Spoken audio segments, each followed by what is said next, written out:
నమస్తే అండి, welcome back to our channel ఇట్లు మీనేస్తాం. లాస్ట్ టైం కుటుంబ వ్యవస్థ గురించి ఒక వీడియో చేశాను కదండి. ఈరోజు కూడా అలాంటి వీడియోని, కుటుంబ వ్యవస్థ కూలిపోతే మనిషి అన్నవాడు మిగులుతాడా, అసలు కుటుంబ వ్యవస్థ అంటే ఎందుకు ఇంపార్టెంట్ అనే టాపిక్ గురించి మాట్లాడుకుందామండి.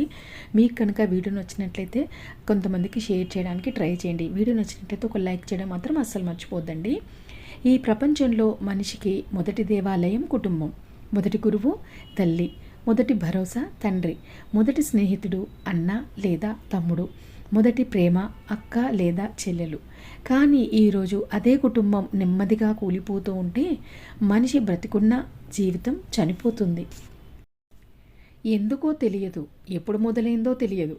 కానీ ఇంట్లో నవ్వులు తగ్గిపోయాయి, మాటలు తగ్గిపోయాయి, మనసులు దూరమయ్యాయి. ఒకప్పుడు తల్లి చేతి అన్నం కోసం పిల్లలు ఎదురు చూసేవారు.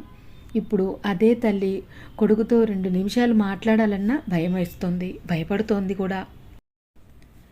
ఏం మాట్లాడితే ఏం కోప్పడతాడో అని తల్లి గుండె వణుకుతోంది. ఒకప్పుడు తండ్రి ఇంటికి వస్తే పిల్లలు పరిగెత్తుకొని కౌగిలించుకునేవారు. ఇప్పుడు తండ్రి ఇంట్లో ఉన్న పిల్లలు ఫోన్లతో బ్రతుకుతున్నారు. ఆ తండ్రి కళ్ళల్లో ఒకే ప్రశ్న, నేను డబ్బు సంపాదించి ప్రేమను కోల్పోయానా, నేను వీళ్ళకి జస్ట్ ఏటీఎం మిషన్నా అని. అన్నదమ్ములు ఒకరి కోసం ఒకరు ప్రాణాలు ఇచ్చిన రోజులు పోయాయి. ఇప్పుడు ఒక గజం భూమి కోసం రక్తాలు కారేలా తన్నుకు చేస్తున్నారు. అక్కా చెల్లెళ్ళు ఒకరి బాధకి ఒకరు కన్నీళ్లు పెట్టుకునే రోజులు మాయమైపోయాయి. ఇప్పుడు పండుగ రోజున కూడా ఫోన్ చేయడానికి సమయం లేదు. భార్యాభర్తల మధ్య ప్రేమ ఉండాల్సిన చోట అహంకారం రాజ్యమేలుతోంది. క్షమించు అనే ఒక్క మాట చనిపోవడంతో ఎన్నో కుటుంబాలు శ్మశానాలుగా మారుతున్నాయి. ఎంత దారుణమంటే కన్న తల్లి కూడా బిడ్డలపై కక్ష పెంచుకుంటోంది. కన్న కొడుకే తండ్రిపై చేయి చేసుకునే స్థితికి చేరుకున్నాడు. ఈ దృశ్యాలను చూస్తూ ఉంటే మనిషి ఎదిగాడా లేక మానవత్వం చనిపోయిందా అనిపిస్తోంది. ఈ రోజున మనం పిల్లలకు అన్నీ నేర్పిస్తున్నాం, కానీ కుటుంబం విలువ మాత్రం నేర్పించడం మర్చిపోయాం.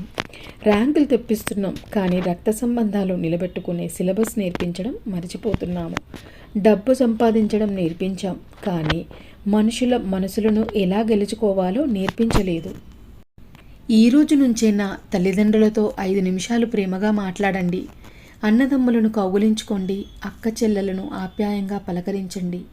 భార్యాభర్తలు గెలవడానికి కాదు, కలిసి జీవించడానికి ప్రయత్నించండి. ఎందుకంటే చనిపోయాక శవపేటికను మోసేవాళ్ళు చాలామంది దొరుకుతారు, కానీ బ్రతికున్నప్పుడు మనసును మోసేవాళ్ళు కుటుంబ సభ్యులే. కుటుంబాన్ని కాపాడుకుందాం, మనసులను బ్రతికిద్దాం. లేకపోతే రేపటి తరానికి ఇల్లు మిగులుతాయి, కానీ ఇంటి వాళ్ళు మిగలరు. కుటుంబంలోని వ్యక్తుల మధ్య ప్రేమానురాగాలు లేకపోతే ఆ కుటుంబానికి విలువ ఉండదు. దయచేసి చిన్న చిన్న ఈగోలకి పోయి, గొడవలకి పోయి బంధాలను తెంచుకోకండి. ఏకాగిగా మిగిలిపోకండి ప్లీజ్. ఈ వీడియో కనుక నచ్చినట్లయితే మీకు తెలిసిన వాళ్ళకి, ఇలా ఎవరైనా గొడవలతో విడిపోయిన వారికి తప్పకుండా షేర్ చేయండి. మన కుటుంబ వ్యవస్థ గొప్పతనం గురించి తప్పకుండా తెలియచేయండి. అందరూ బాగుండాలని మనస్ఫూర్తిగా కోరుకుంటూ సర్వేజన సుఖినో భవంతు. Thank you for watching.